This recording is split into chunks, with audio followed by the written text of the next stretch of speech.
Hello and welcome to the Arise interview, where we take time to reflect on the big stories from the news and on the fortunes and affairs of the world in an hour of conversation with commentators, analysts and thought leaders. I'm Charles Anyekolu. Coming up in the next 60 minutes, demonstrators in Nigeria who've been protesting against police brutality have widened their demands to include improvements in governance, healthcare and the economy. Many have taken to the streets across the country once again. They've been rallying in the past fortnight to demand political reform. In the capital Abuja, they've continued to defy a government order banning such gatherings, and the demonstrations appear to be intensifying. We'll speak to an anti-poverty campaigner who predicted these protests, and to a Nigerian politician who ran for president in 2019 on a youth party platform. Coming up.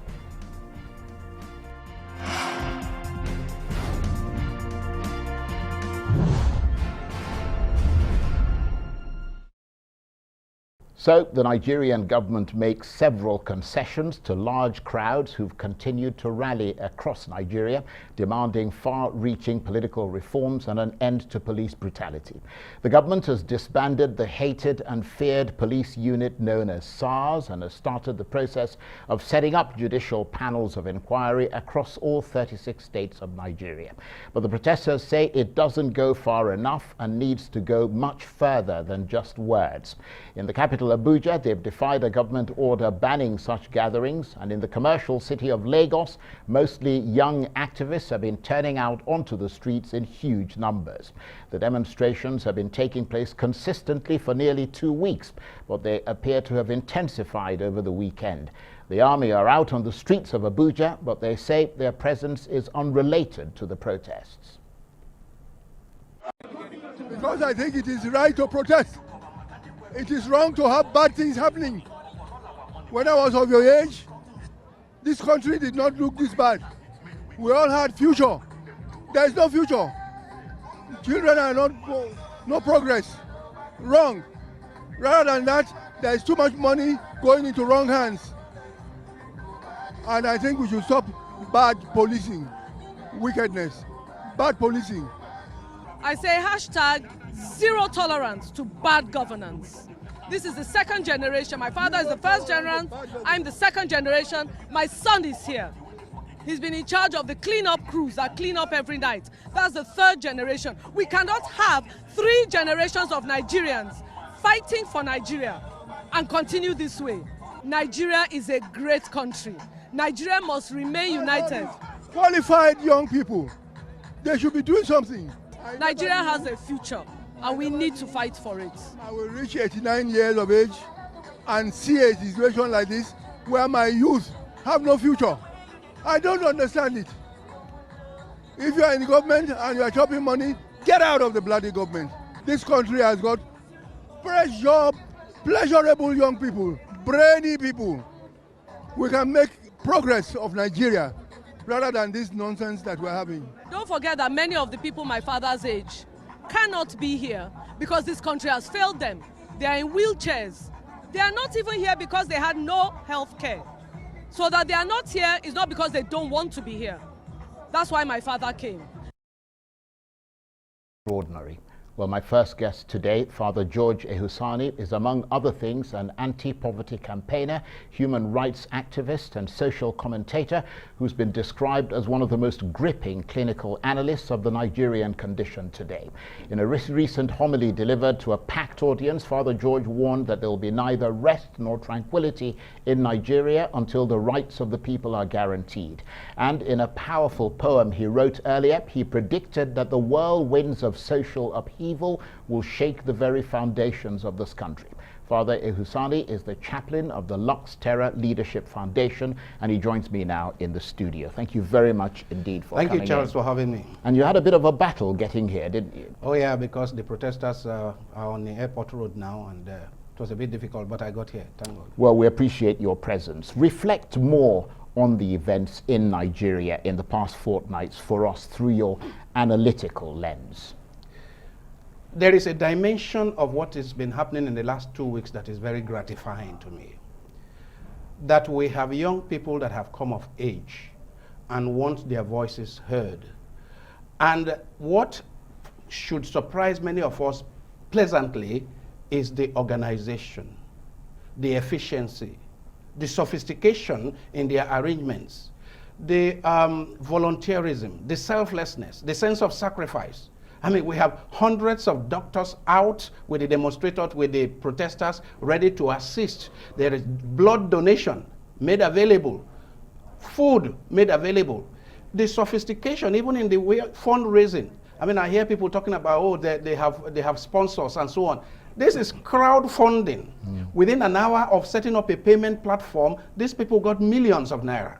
And they see poor woman who is selling granite, and they say, no, go home. And they contributed 500,000 to give the woman. Don't come here again. You are too old to do this. You could see the youthful idealism, the idealism of youth, you could see it on display. For me, this is very gratifying. For me, there is, like Professor Duncan says, there is hope for Nigeria. With this quantum of young people on the streets who have been largely peaceful. I mean, unfortunately, in the last few hours, we are hearing of infiltration of some hoodlums, some thugs, which is unfortunate because we can see in Lagos, we can see in Abuja, we can see in other places that those who are organizing this thing, they are putting a lot of orderliness into it. They are even sweeping after themselves when they eat. They are making sure that this thing is peaceful. In fact, in Abuja, I'm told, they have hired security companies, private security companies, to ensure that there's no infiltration and that their ranks are conducting themselves in the most peaceful manner. It is as if the young people are saying to us, who are the older generation, that see what we can do within one day. See what we can do. You tell us that such and such is not possible. Within a few hours, we can get it done. Because we are in an age of globalization. The technologies of today have so united us that from Paris to London to Washington, various parts of the world, the young people are together one. Look at the unity expressed on Friday, when the Christian youth barricaded, formed a barrier to protect the Muslims while the Muslims were praying. That is one of the most phenomenal, fantastic images that we saw. That this thing is not about Christians versus Muslims, Southerners versus Northerners, which the professional politicians have consistently used to divide us. The young people from across this country are united. They want a country where they can call their own, where they can achieve their dreams, their aspirations. They want to become successful engineers, successful farmers, successful teachers, and they want to achieve that in this country. And even our young people who are outside, I watched the candlelight procession yesterday in London, and they are saying many of them would want to be back home. There is no place like home. This is where they would want to be. This is where they want to flourish, bloom where you are. And of course, many of them are abroad because the country isn't They are abroad because the country is not working. Yeah. That's why they are there. I mean, they are there in the cold, in the winter, when they would rather be here, that is summer all year round. And Father Ehusani, a word about the work that you've been doing at your institute about change and reform in Nigeria, and how your repeated warnings and alerts about taking the Nigerian people for granted, particularly young people, appears to be prophetic, if I might use that word. Since 2008, we started trainings at the Lux Terra Leadership Foundation. Training of youth. Every year we have youth camps and teach young people that come from several secondary schools, teach them leadership skills, and teach them that, I show them examples of Singapore, for example, and why Singapore is where it is and why Nigeria is where it is. It is leadership. And the whole menace of corruption, that it is short-sighted. The corruption that has become systemic in this country show people that it does not, at the end of the day, benefit anyone. I mean, if people who have opportunities today are in government or in corporation and they are corrupt, and you send your children overseas and they cannot come back home, and in your old age you are dying of loneliness because you can't have your children around you, what have you gained? So we teach them leadership skills, we teach them integrity, how character is what makes people. It's what makes a person, it's what makes a generation. And how critical good leadership is, accountable leadership is. Then we also begin to work on trauma healing. I mean, one of the things we have done successfully in the last few years is healing of psychotrauma.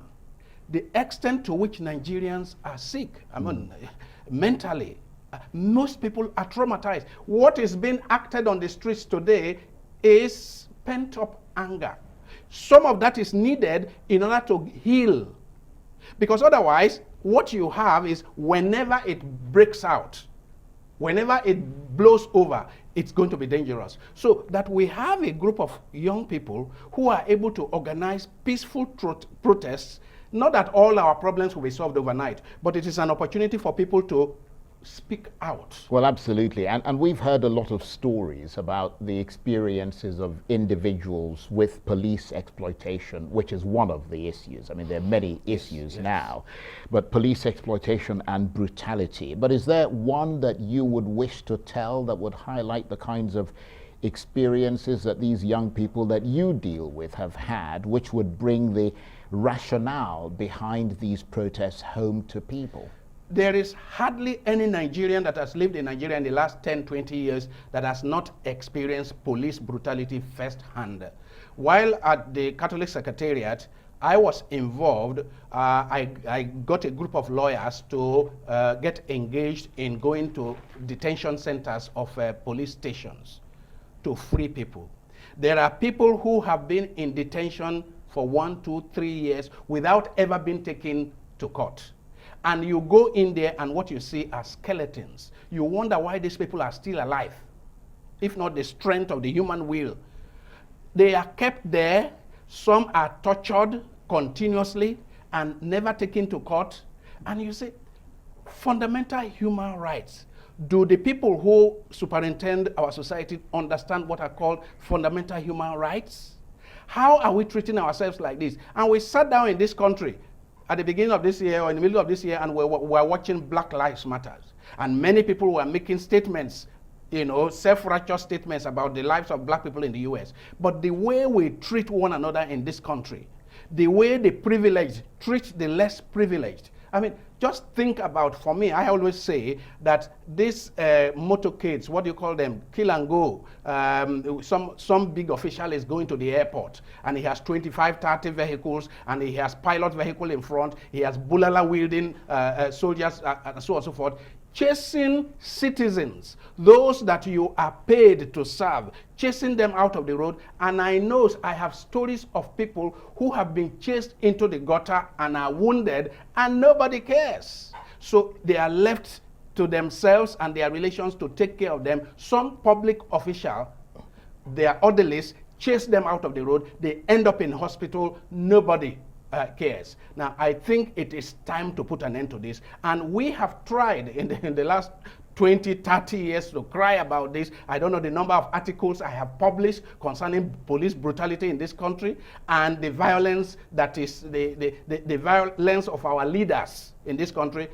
I didn't succeed. So it is very pleasant for me to see children who were just born 25 years ago, 20 years ago, to see them achieving what my generation could not achieve. I mean, if you check people like Clement Nwankwo, people like Olisa Agbakoba, we were involved in helping during the military in these matters, and we did not quite succeed. Well, I have to say you guys achieved a lot, because you basically restored democracy to this country. And that is an absolutely seminal moment, arguably as seminal as this. But stay with us, Father, because we want to talk with you some more. You're watching the Arise interview. Plenty more still ahead as we continue our chat about the protests across Nigeria calling for an end to police brutality and far-reaching political reforms. Stay with us. Welcome back to the Arise interview. I'm Charles Anyegolu. My first guest today is the theologian, human rights activist and social commentator, Father George Ehusani, who is the former Secretary General of the Catholic Secretariat in Nigeria and currently the chaplain of the Lux Terra Leadership Foundation. Father Ehusani is one person who has consistently drawn attention to the sad plight of millions of Nigerians. He's been advising Nigeria's policymakers to prepare for the social upheaval that will be caused by deepening poverty and growing inequality in this country, calling it the defining challenge of the next decade. Recently, he had a premonition that something momentous was about to happen and that the people's anger was about to strike. Well, the current protests against police brutality have now widened to include demands for improvements in governance, healthcare, and the economy. We'll talk some more about that in a moment. But first, here's Father Ehusani delivering a powerful homily on the issue. Some of us have been involved in this enterprise for more than 3 decades, for more than 30 years.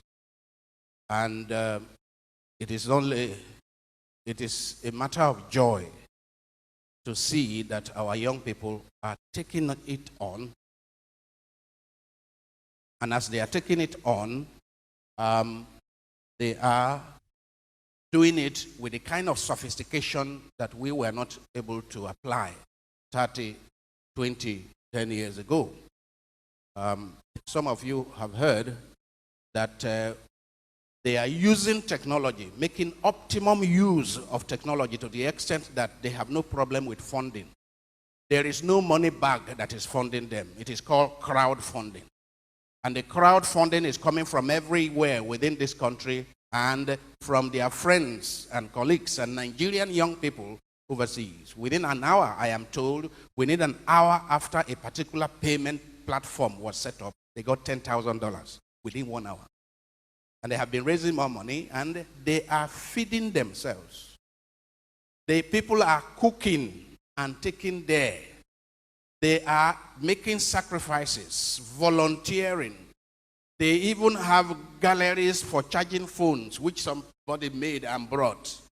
They are renting toilets that they are taking to the site. They are cleaning after them. You know, after eating, they clean everywhere to show the kind of country they want to see. They are campaigning for the welfare of the police, for better salaries for the police. They know that to give 50,000 to a man to guard the society and give him a gun, and you expect him to live on 50,000 naira, they know that it is unjust, it is unfair, it is cruel, and they are campaigning for better welfare for our security forces. So this is not against police per se.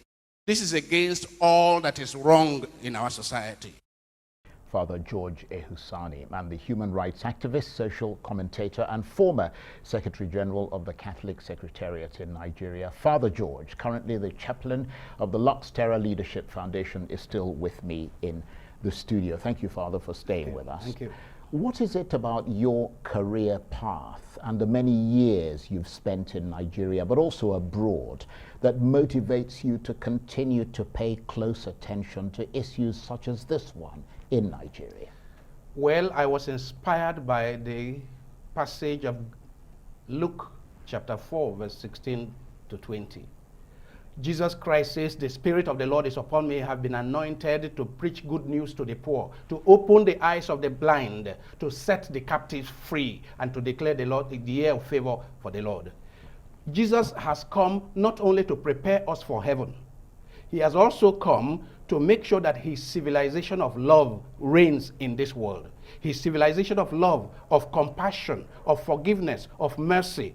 His civilization that recognizes the equal dignity of every human being. It is called the Christ civilization of love.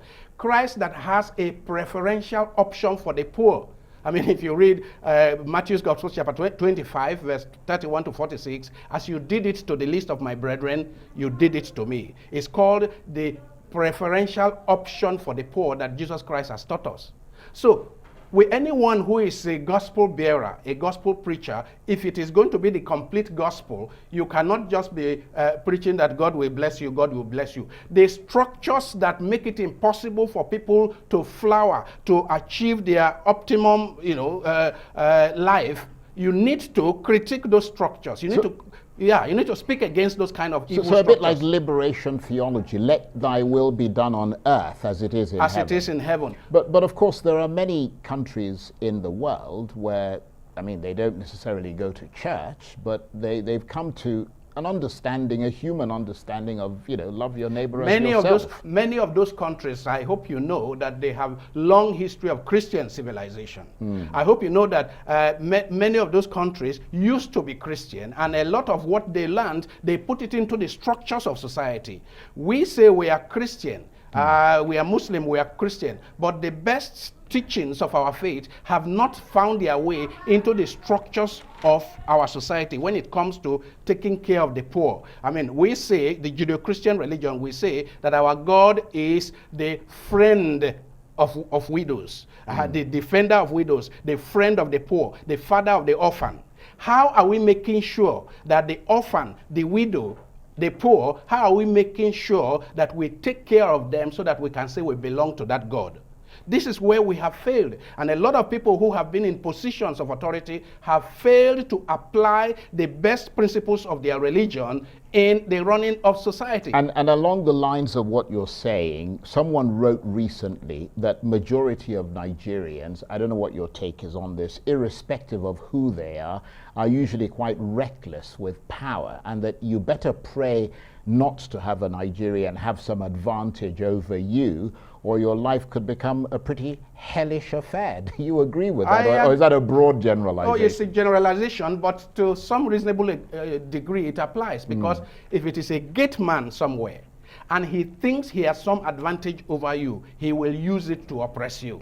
And then if it is a high official, he will use it to oppress you. And how people cannot see that kindness, humility, these are the things that make for a grown-up person. Compassion. These are the things that define human beings that have grown, that have matured. Not this selfishness, not this greed, not this wickedness, I would say, all over the place. I mean, a situation where you think we can have islands of affluence amidst a sea of poverty, that defies nature. It cannot work, because nature does not function that way.